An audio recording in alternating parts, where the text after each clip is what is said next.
Can you hear me clearly, sir? I can hear you, Pastor Poju. Oh, wonderful. How are you? Good, I'm good. And how are you? Very well. How are you coping with the lockdown? This is a forced Sabbath.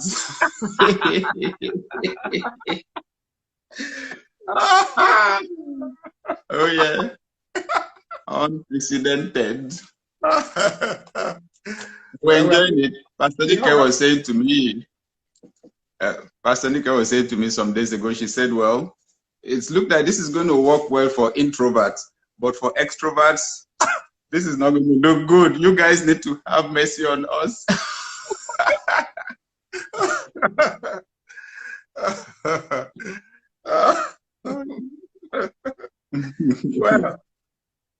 Well, we'll be kicking off. People have sent a lot of questions. All right. So I once we get to 1,000, all right, we're 1,000 people, so I think we can start with 1,000 now. Wow. All right, we're good. We can shoot. Good. I'm ready. You're right. All right. Okay. So for the viewers, this is the way the way I'm going to ask the questions. I'm going to look at 3 levels of leadership, so people understand. The first is self-management. The second level we're going to look at is when you are now moved from self-management to managing a group of people. Then the third level we're going to look at is when you now manage the people who are managing the group of people. So you are now managing the manager. So we'll stop at that particular level. So I'm going to start out from the first level, and that's where the first question is going to come. And I will call it the individual contributor level, which means as an individual, what you are contributing. Yeah. So, Reverend Sam, I'm going to ask you this question first. Okay. I want to ask now, diligence is doing a little thing or little things for a long time until something big happens. So what I want to ask you in your own personal experience, what are the 3 little things, or just 3 little things, most significant things you did for a long time that caused big things to happen in your life? All right. Thank you very much. Yeah. The first one would be reading the Bible. Okay. I realize the Bible, serves as my tuning fork. When you tune a guitar, you have a standard with which you tune. These days, they use an app to tune. And when the human system is tuned to God's frequency, then downloading comes easy. So the first thing I do when I wake up in the morning is to read the Bible. Job 32 verse 8, Elihu said, there's a spirit in man. The inspiration of the Almighty gives him understanding. So the reason why people find music very powerful, even drugs, the reason why they find them powerful is because they take the human system up to that level where there's inspiration. And when there's inspiration, you catch things. Your intuition is tuned to a high level. So I find when I read the Bible like that in the morning, it puts my system there. By the time I'm having a shower, I'm usually I'm downloading things. So it's worked so well for me that I'm going to be doing it's a habit I'm not going to stop. It's worked too much. The ideas literally create my world and create the future. One second thing that I have done over a long period of time is planning, goal setting. Again, I tell people, simple illustration. Most of us in Nigeria love football or soccer. Yeah. So I tell people, if you have a football field, you have two of the best teams in the world, and you have no goalposts, nobody is going to win. There will be no joy, no celebration. You just have to define that small space with that goalpost through which, if the ball goes, then you say it's a goal. So people kick their balls in different directions in life. But without a target goal defining that small space, you have no fulfillment. There's no joy. Yeah, there's a lot of activity. So for me, the goal setting, I do the yearly one, I do the weekly one, and then in the morning, I check, decide on the things I'm going to do for the day. I found it so powerful, actually, that in 1997, January, I did a long range one for 60 years.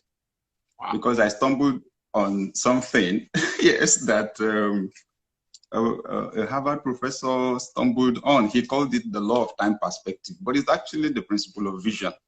The longer the time you take into consideration when you are deciding and acting, the higher you rise.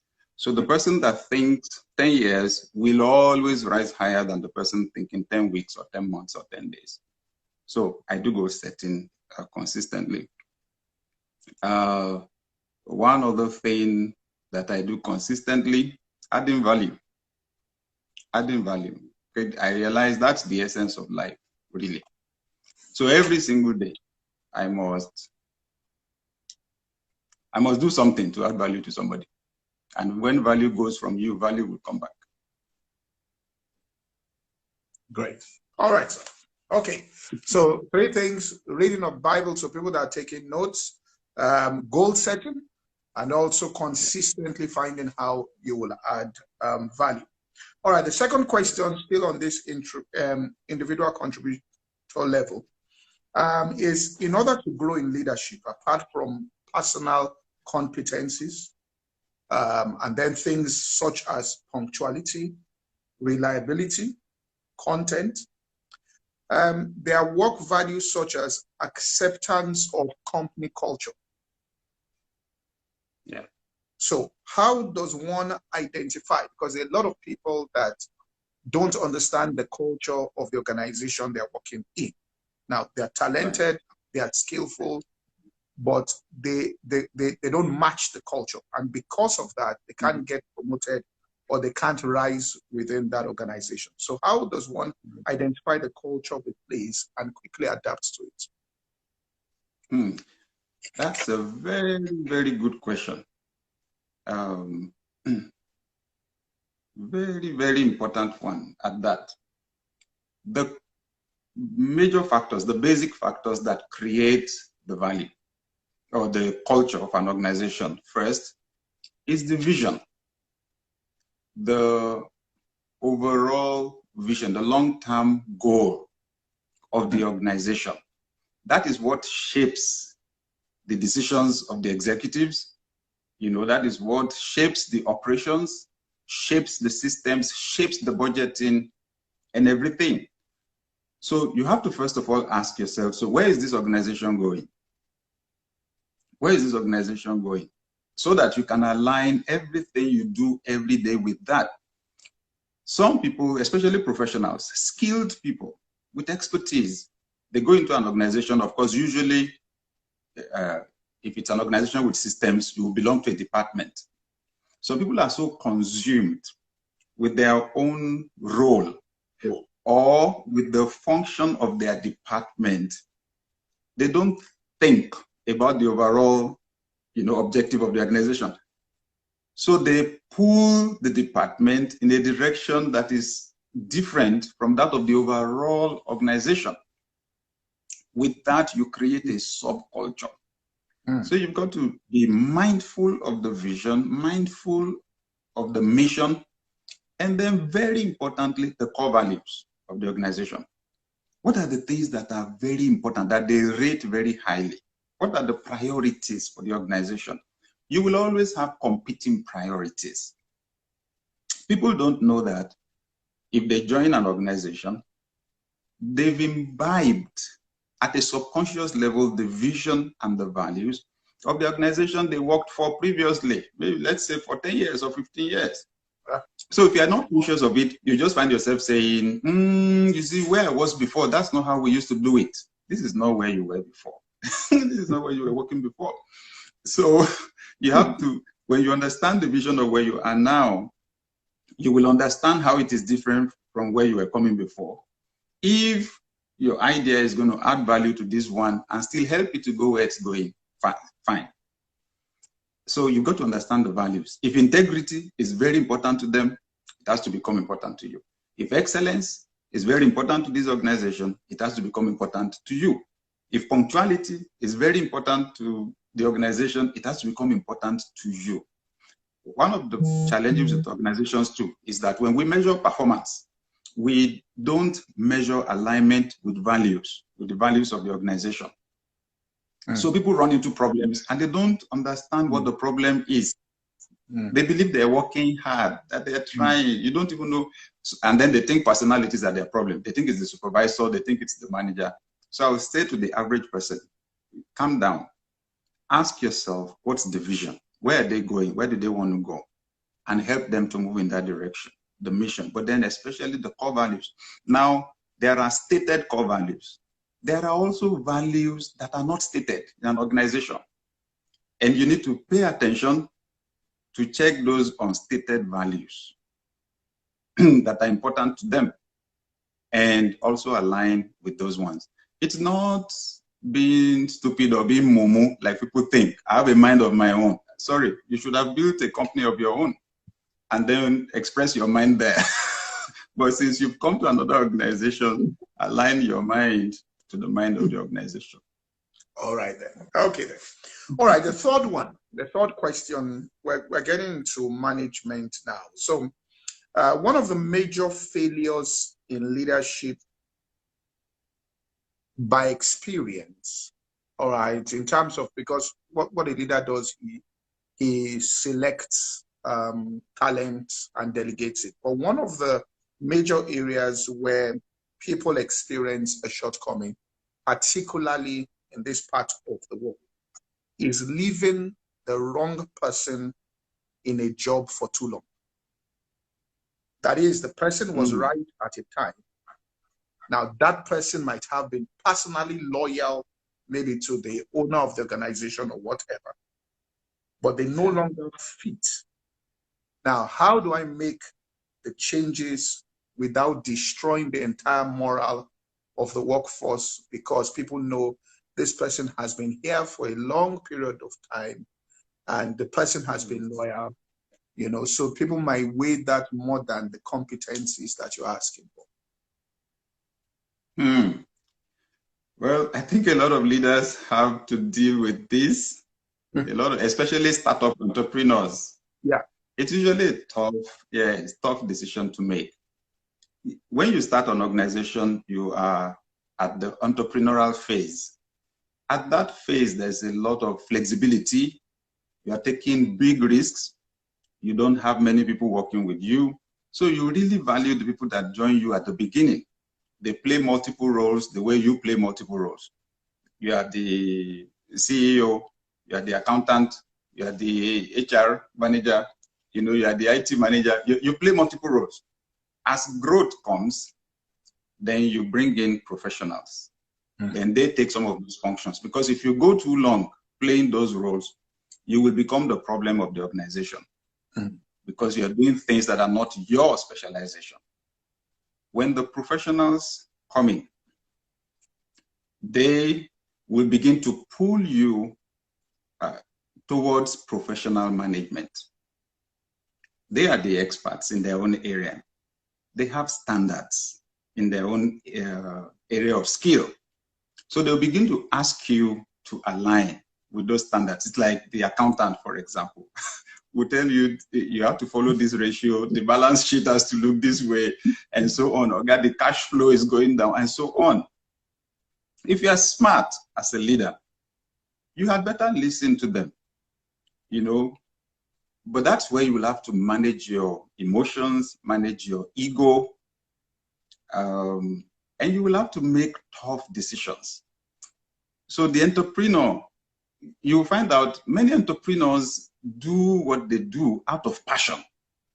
It's like those of us that are in church ministry, for example. We did not start churches to make money. We started churches out of passion to see God touch people's lives and so on. Same thing with many people in business. You just want to change something. But now these professionals come in and the accountant is looking at it and telling you, Oga, we have to shift. We have to do this. If we don't, you won't have any company in another 2 years or, that kind of a thing.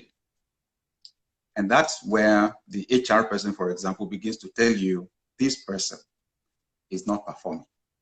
This person needs to move. How do you balance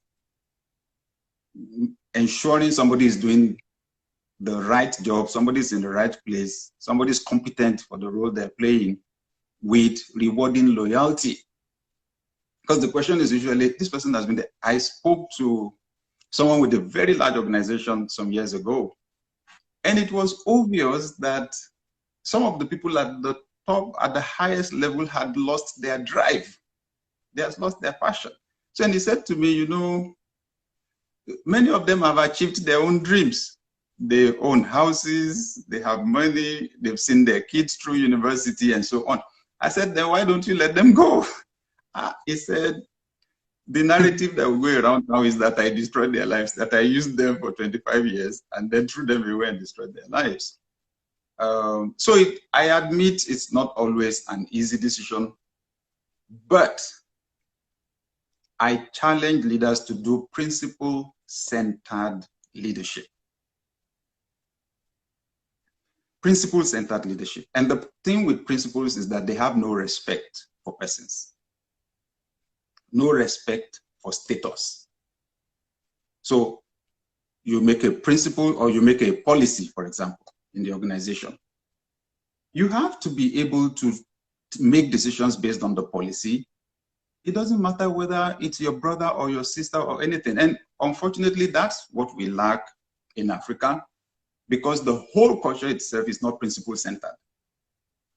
Somebody got the job in the first place because they are somebody's brother or somebody's sister. So to take them out becomes a problem. They're going to call the whole village to beg you, to plead with you. If the person came on merit, went through the process, you would have laid a foundation there. So I would encourage leaders, be principle-centered, make policies. Don't show favoritism. You will need to move people. You will need to. What did Jesus say in John 15? The branch that bears fruit, he says the branch that does not bear fruit, he cuts it. So I tell our staff that I like that passage in King James Version. He cutted it. So I tell them, when I need to, I will use knife. If knife won't work, we will use cutlass. I said, emotional blood will flow sometimes. But he said, the one that beareth fruit, he pruned it. I tell them that pruned is just a fine word, that pruned. It is still cutting. In other words, even what is productive has dead wood. And you need to cut it away so the resources can go to the productive part. That's where leadership comes in. A leader must be able to make tough decisions and to communicate them. If your motive is always love, you will find out you'll be able to make those tough decisions. You'll be able to hurt people without them hating you. Because I've had to make a lot of tough decisions like that. All right. Now, a pastor said this to me. He wanted you to, and it's like this question. As a young pastor, he says, how do you prepare your team for change, all right, or transition, particularly in positioning the team to absorb new talents without creating tension or bad blood? Good one. First, let people know that change is normal. And that's part of the characteristics of a leader that has vision. Vision is so critical to a leader.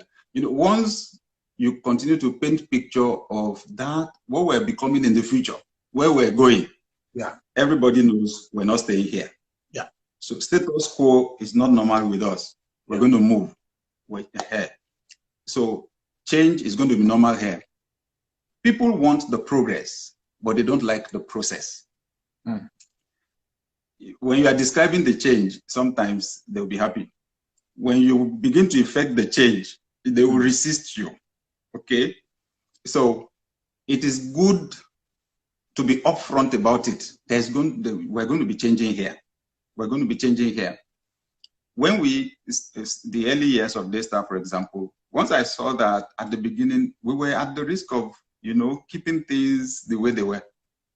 I rotated all the leaders on their positions. I just rotated, just moved everybody. You move from here to here, you move from here to here, you move from there to there. And the main reason was to get the point across.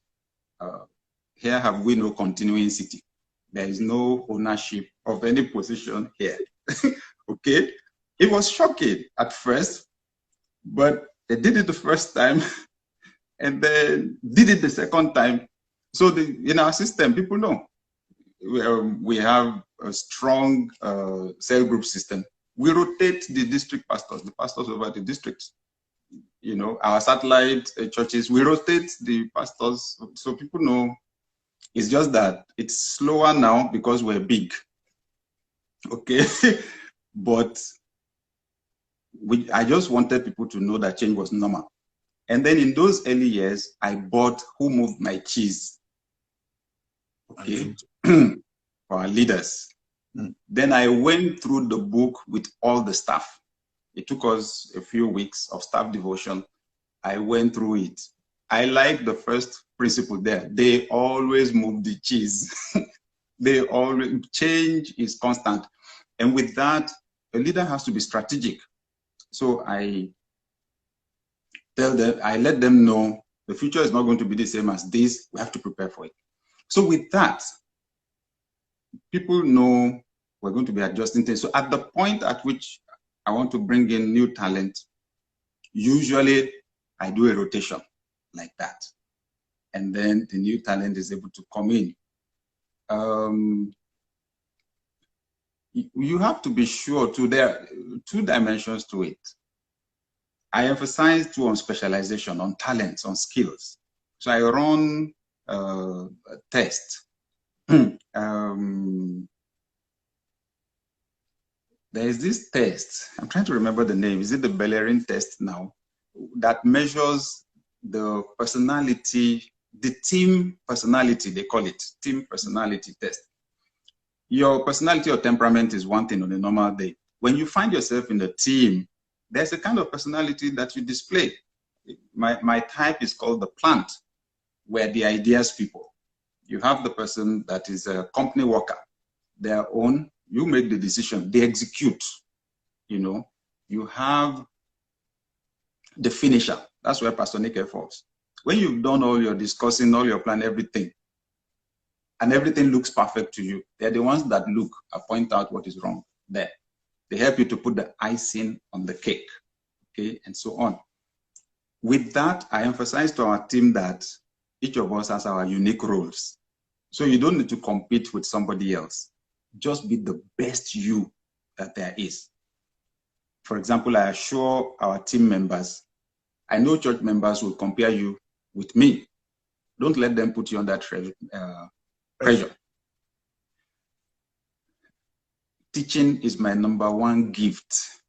Wisdom, teaching. That's where my primary gifts are. So the teaching, even if you wake me up from sleep, I will make sense to people. Don't let them measure you on teaching. Just let's find your own area. So whenever you go up, just move in that direction. They won't say that you did not do well. If each person is comfortable in their role, they won't be too threatened by someone that is coming, especially if the person is just coming to add their own flavor and not take their own place. But you also need to coach the person that is coming in. You need to coach the person that is coming in. The person needs to know how to manage the egos of the people that are there already.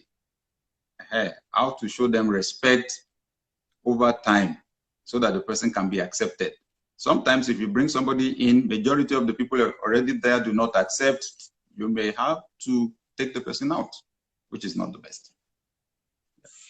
All right, sir. Okay.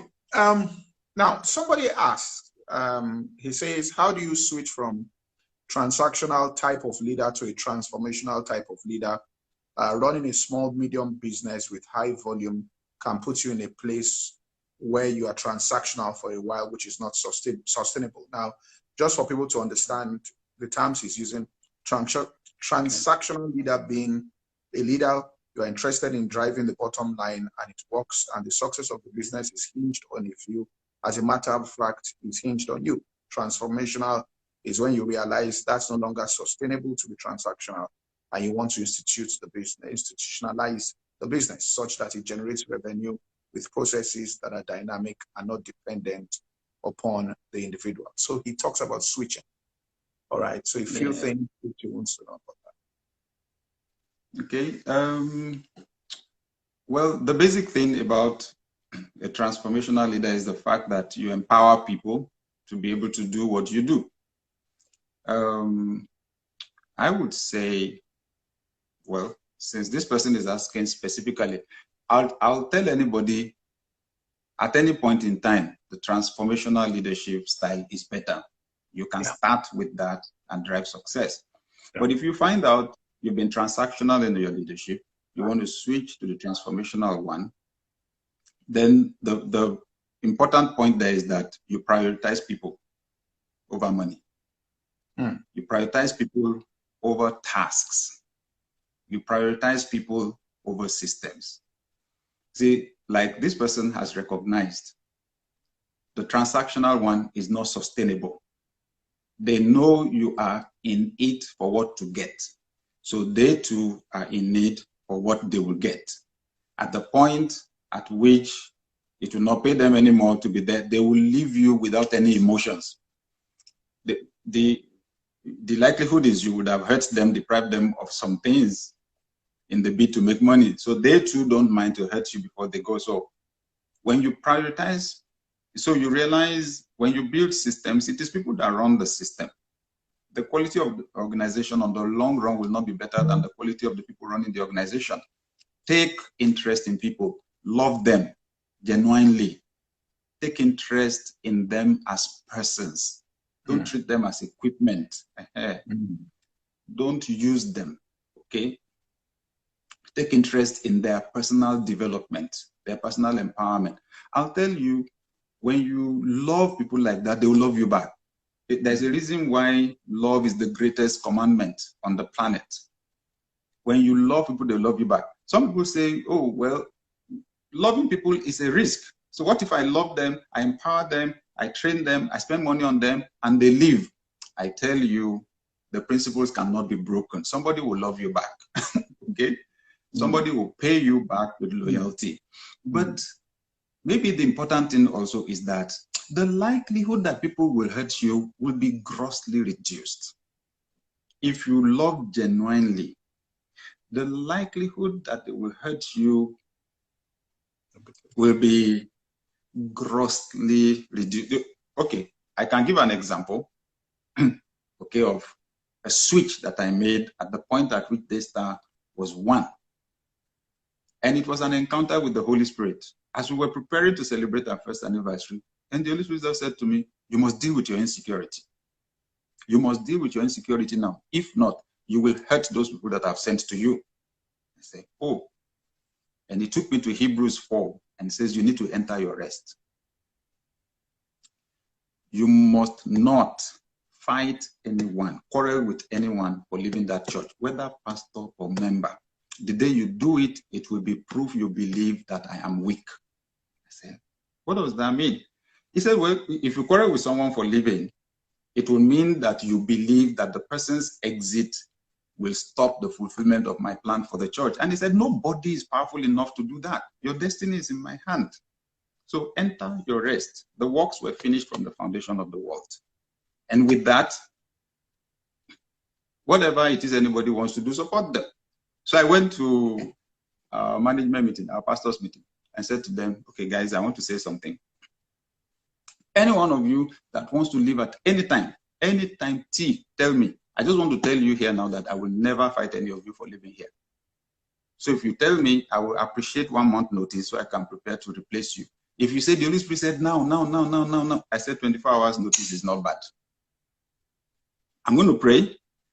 If I receive that it's time, I'll say so. If I receive it's not time, I'll say so.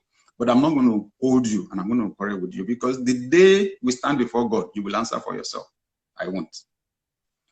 It was a risk saying that. It was a risk.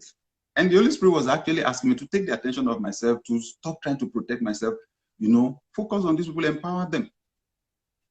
The result then was that nobody wanted to go. So I'm just assuring the leader, it's risky loving people. It's risky investing in people. It's risky empowering people. But when you do, I promise, because it is God that oversees that principle, be not deceived, God is not mocked. Whatever a man sows, that he shall reap. People will love you back. You will get unusual commitment, unusual loyalty in your organization. Amen. Wonderful. Now, I just want to say something. Some of you are putting comments in. I hope my boss is here listening. I don't think it's wise for you to be writing comments about your boss. This social media, I can get anywhere. So this is just part of right. Some of you think that I don't think it's right to be going up your boss here, please. All right. Now this is a question from a CEO, so probably this is a high-level leadership question. He says, we know delegation is important to scale, but also know that people like Steve Jobs, Bezos, that's Amazon, were said to be chronic micromanagers. Delegating is challenging to do well. What should you delegate and what should you focus on as a CEO? Some say delegate things you already know and are good at so you can supervise properly and not be bamboozled while focusing on new challenges. Others say delegate the things you don't know well and focus on your strength. Which have you found to be a more effective approach? Okay. I would say I delegate operations and I focus on strategy. Operations is day-to-day running. Okay. It's ensuring things are working. The strategy is ensuring, having an overview of everything, ensuring everything integrates, and ensuring that everything is moving us towards the fulfillment of the overall objectives of the organization. So I'll delegate the running around. I will focus on the thinking. I will focus on looking at the reports. I will focus on looking at the figures, at the data. I will focus on looking at the trends. What is working, what is not working, what is going up, what is coming down, which I think is the work of a leader. Vision, strategy. I tell our team, now the point is that items flow between operations and strategy with time. Even when you empty your plate as a leader, within a short time, the plate will get filled up because you're always creating new ideas. You're creating new projects because your focus is growth. The managers help you to focus on the efficiency. You need to look on that too, but you need to be expanding. You need to be growing. And the organization grows here. So I focus more on the long look, the strategy, like, again, I should say it's a process. When you're just starting, let's say you're a startup entrepreneur, you are the only one in the organization. Who are you delegating to? You delegate to yourself. So you do the strategy, you do the operations. But as you bring people in, it is the day-to-day running, the operations, the routine work you drop them so that you can have time to think growth and to think alignment for the organization with the vision and alignment of all the systems and processes. Now, I tell our team, so we've gotten to the point now, for example, I run several organizations, I run businesses, I have the church, ministry. The most advanced is Daystar, with loads of staff and so on. So we have a COO. And I delegate, all the operations to the COO. My job is just thinking growth, thinking alignment, looking at the figures and so on, looking at the data. For our other assignments like Success Power, my consulting things, I'm Adeyemi GLC. Interestingly, I also happen to have a fantastic young man who's been working with us for 10 years. 11 years now. He's based in our UK office. He drives the whole operations, executes events and all that. Today we had a meeting for 2 hours already. So I delegate operations. Then I say to our team, I will delegate everything I can delegate. I will focus on the things I cannot delegate. And that now comes to my values, because I value family. So I said to them, there's nothing I'm doing here that I cannot delegate to you guys. That's the Daystar team. Preaching, you can preach. Running the meeting, I can delegate. I cannot delegate being husband to my wife, to any of you. I cannot delegate being father to my children. So I tell them if there's a conflict, for example, between attending a meeting, parents' meeting at my child's school. Since I can't delegate being father to my child, I will go for the meeting, you will take the preaching.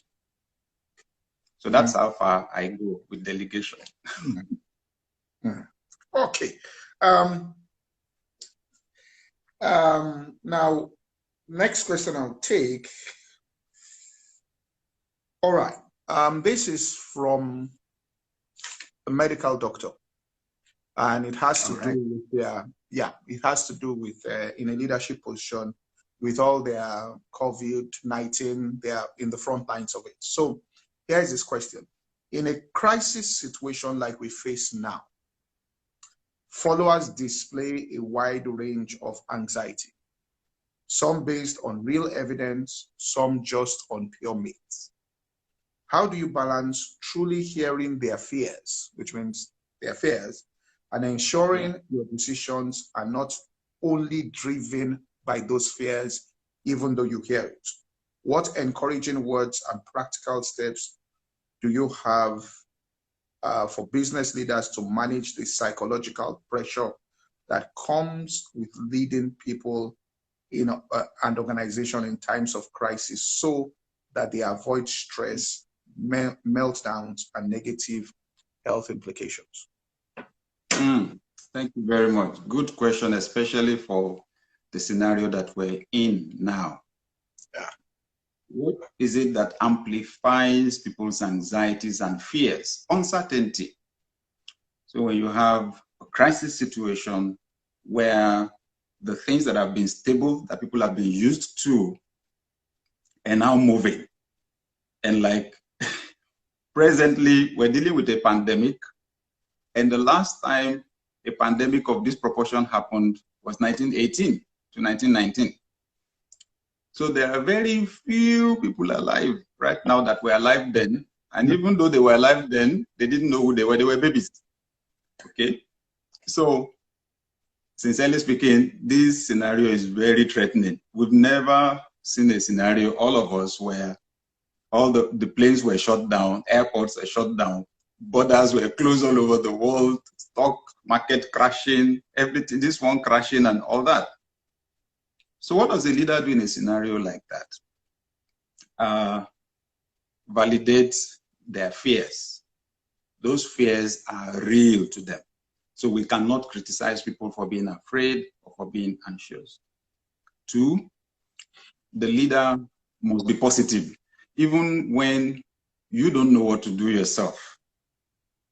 See, as the leader, they are not expecting you to come and project your own fears on them. Why do people follow you? It's because you have a sense of where things are going. So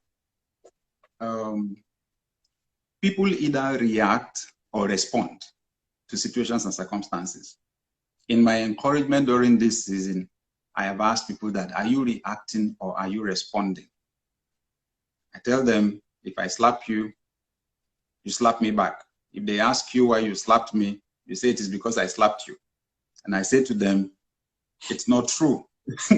Between the time I slapped you and the time you slapped me back, there was that fraction of a second that you had the opportunity to decide what to do. Now, when you don't use that power of choice, a Christian will understand what I'm saying better. When Jesus said, if someone slaps you on the right cheek, turn the left one. I realize a lot of people don't understand what Jesus was saying there. They think he was asking us to be stupid. I've had people say, Jesus said, if they slap you on the right cheek, turn the left one. So if somebody now slaps the left one, well, Jesus didn't say what you should do after that, so you are free. Sound the person back. Sorry, you didn't understand. you didn't understand what Jesus was saying. Jesus was saying, except if the person is mad, the person should not slap you the second time. The person started a cycle and was expecting you to complete it. You broke that cycle by not retaliating. You exercise that power of choice. Now, exercising that power of choice is what you call responding. So I tell people, don't react. Respond, calm down. Now, for them to be able to respond, they need perspective. That's what a leader should give them, paradigm shift. Help them to see the situation differently. That was what Elisha did with his servant in 2 Kings 6. When the king of Syria sent this battalion of soldiers to arrest Elisha, the servant screamed when he saw the soldiers, "Alas, my master, what shall we do?" The old man said, fear not. Those that are with us are more than those that are with them. That's leadership. Calm down. The world is not coming to an end. It's only a bend. It's not an end. When we negotiate the curve, the road will stretch out in front of you. There is life after COVID-19. There will be new opportunities. See, every crisis that comes, new opportunities come with it. I tell people, for example, when trouble hits anywhere, it is not everybody that prays for the trouble to go away. It is not everybody that is praying for the Boko Haram war to end. Somebody is selling yam, selling rice to the Nigerian army. Somebody is selling yam and rice to the Boko Haram army. Some people are selling bullets. You think those ones will pray for the war to end?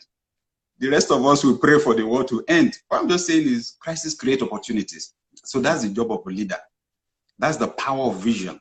The ability to see things not only the way they are, but the way they could be.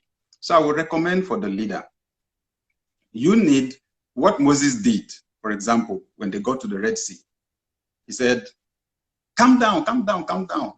You will not even need to lift a finger. God will fight for you today. You will see salvation. It was after that, he now went to pray.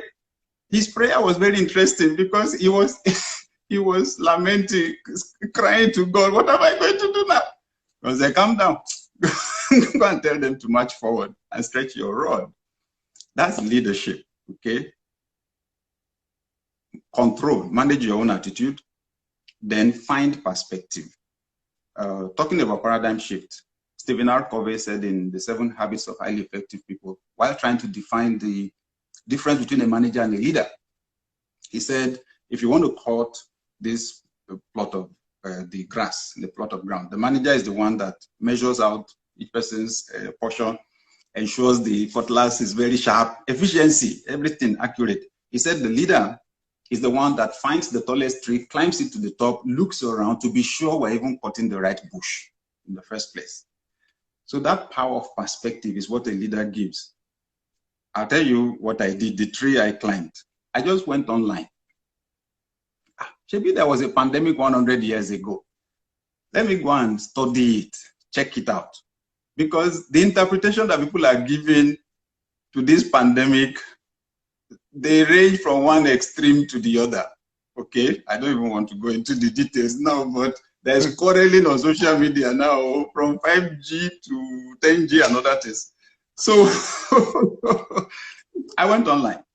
Then I decided to check how did it affect Nigeria.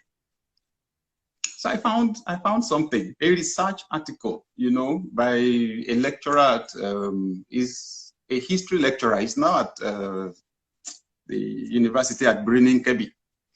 Beautiful research. I had to buy it, but I was happy buying it because when I read it, it was amazing. He dug into the British archives, all the records that the British colonial officers kept and so on. So I read 1918 September, when the thing hit, the way air travel now is the main thing for global transportation, and it was air travel that moved this thing, the coronavirus, around. It was sea travel that spread the pandemic around then, spread the influenza around. The ships that brought people, sick people into the Lagos port, I got the names, the dates they arrived, how the thing spread in Nigeria. I'll tell you the one that I saw that I almost screamed. They closed churches, they closed mosques, they shut down schools, they shut down markets. 1918. So some of us now think it is the Antichrist that is at work, does not want us to gather together to fellowship. We should just be thanking God that we have internet now and we can be relating without meeting together. They shut churches in 1918. So when the leader gets perspective like that, then you can calm people down and then tell them there will be life after this thing. We look instead for the opportunities, and I believe that will help. All right. We just have I know people have about 10 more minutes, so let me quickly take fast. Now, somebody asked, as a leader, how do you handle a crucial staff member who is fiercely and openly loyal to a former head?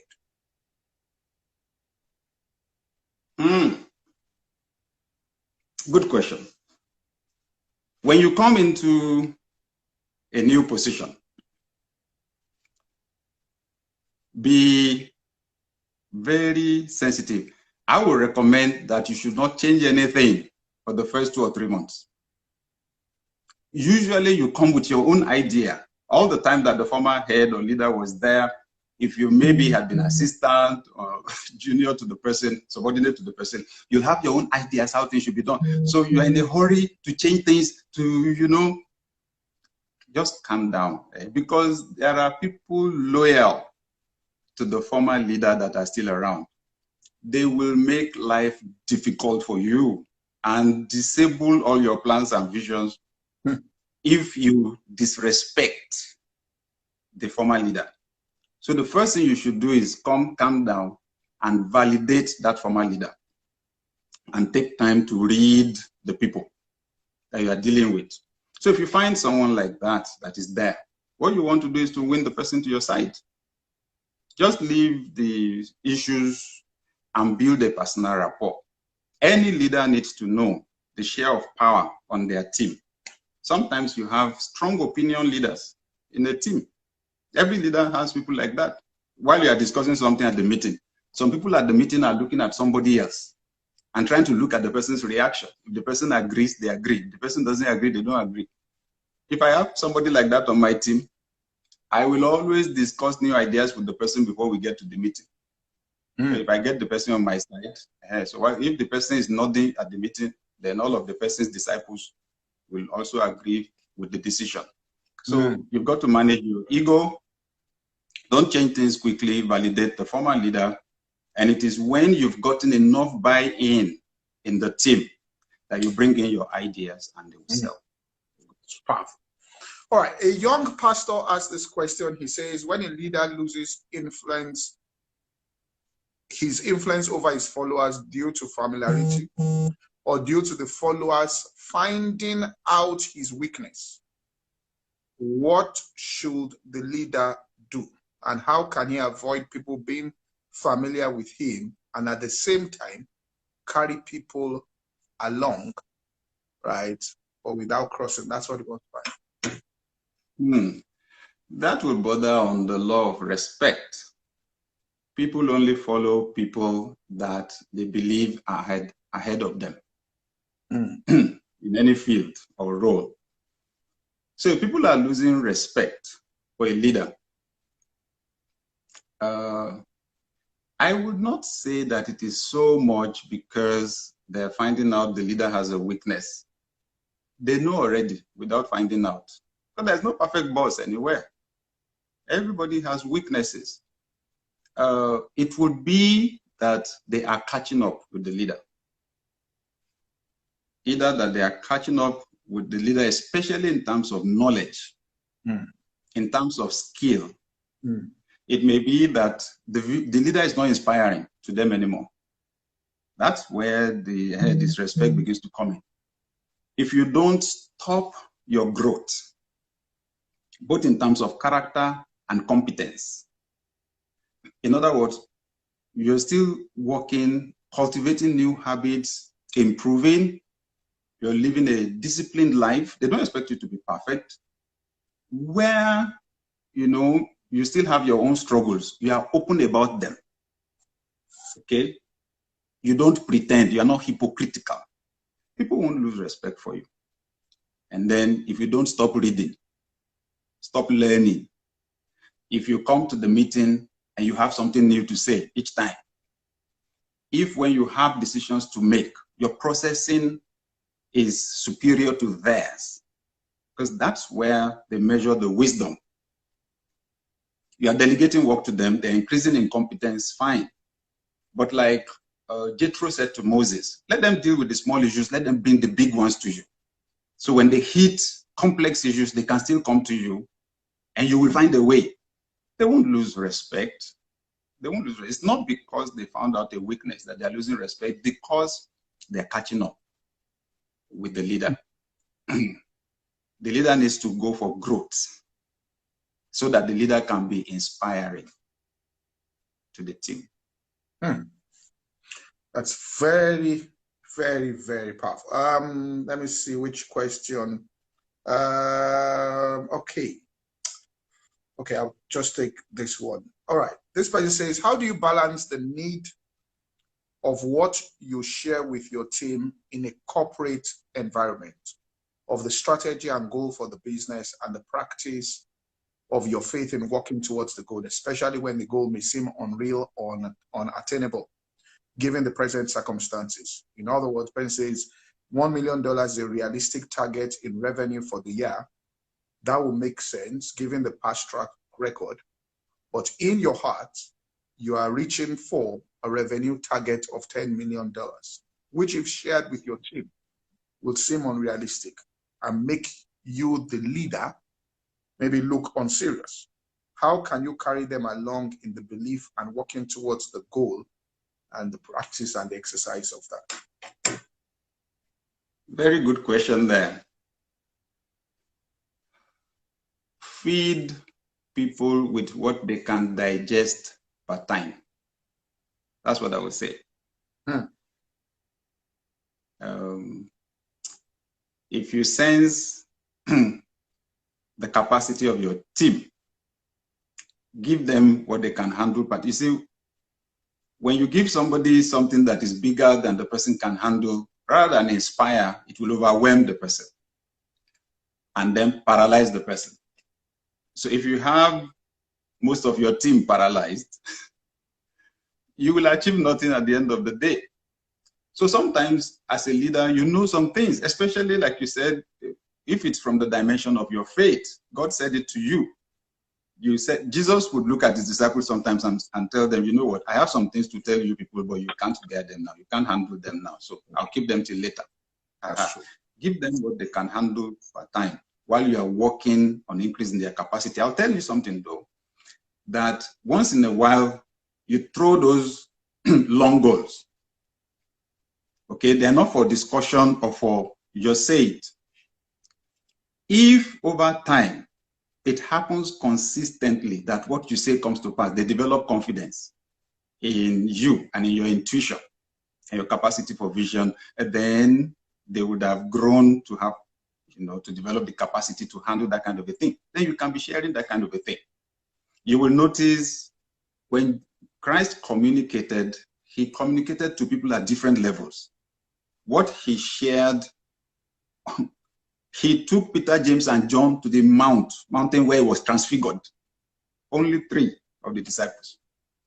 There were things he shared with the 12. What he shared with the 12, he did not share with the crowds. When it came down to the crowds, and this will help a leader with communication, they said Jesus did not say anything to the crowd without a parable or an illustration, or should I say a story. At the lowest level, you see, when you tell stories, you communicate with both the professor and the peasant at the same time. That's why the entertainment industry is so powerful. That's why Nollywood is powerful. That's why Hollywood is powerful. So I'm just saying, you give people what they can digest per time. So don't rush your team. With time and with consistency in achieving goals, the capacity to take these your powerful visions and dreams will increase. All right. Reverend Vicar, just one more, because this is an executive director of a bank. He sent this in. If you can answer this in 2 minutes. He says, now what's the question now? All right, I'm going to get it now. It says, all right, there's a school of thought that says leadership is situational. How do new leaders who came into the limelight due to how they handle the crisis situation step up to the next leadership phase when things are back to normal? In other words, they were wartime, they were employed in the wartime. It's peace now. Yes. And they might continue in their war with their war strategies in the time of peace. I think one major dimension to leadership is the ability to read the terrain in the first place. Reverend. Yes. My phone has said the 1 hour, 20 seconds left. So folks, thank you very much, Reverend, for being on this. The thing is going to go up by itself. It's 1 hour. That's the program. Thank you so much for being on this. We must do this again. All right. To those of you saying, sorry. Bye-bye. All right.